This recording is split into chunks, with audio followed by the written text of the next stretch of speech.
semi-automatic handgun. One FDLE agent and three JSO officers opened fire, striking the suspect several times.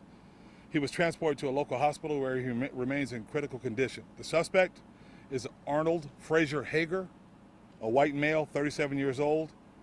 He was wanted for 8 counts of sexual battery on a child out of Maryland. The JSO officers were placed on administrative leave per JSO policy. The state attorney's office is conducting an independent investigation, and of course, as you know, FDLE is on scene. No officers were injured during this incident, and I'll try to answer any questions that I can. Anything that is FDLE related, I will ask Assistant Special Agent in Charge Matt Walsh to answer. Chief, JFRD said 2 victims.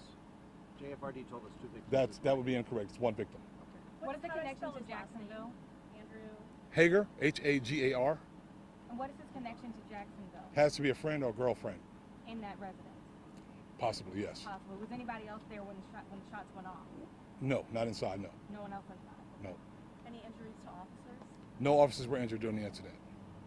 And Chief, I noticed that this is the second officer involved where we have not identified the officer involved as we used to. Is that part of the new policy of the Sheriff's Office? It's part of the new policy, but primarily because of Marsy's Law. Marsy's Law will not allow us, specifically a case that came out of Tampa, that will not allow us to identify officers on the scene if they are victims of crime. In this case, they were shot at, or we believe they were shot at.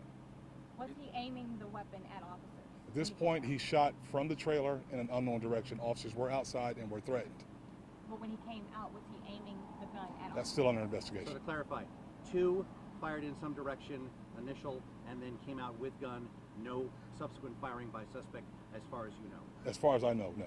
How many shots fired? Did we know how many of the shots hit him? I won't be able to name how many shots at this point. I won't be able to tell you how many shots actually struck him at this point. Thank you, Chief.